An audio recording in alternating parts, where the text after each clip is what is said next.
Escuta, quando você entende o propósito de Deus na tua vida, você deixa de viver de opinião das pessoas. Você deixa de viver guardando mágoa de quem te feriu, de quem estaria contigo, mas não está contigo, de quem podia estar te ajudando, mas não está te ajudando. Você entende que ficar sozinho chega a ser melhor do que viver rodeado de pessoas.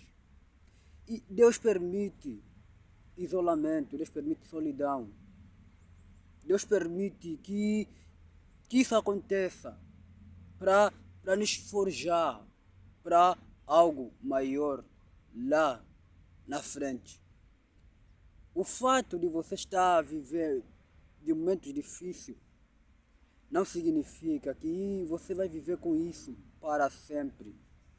Entenda, tudo que não vem para matar, vem para fortalecer.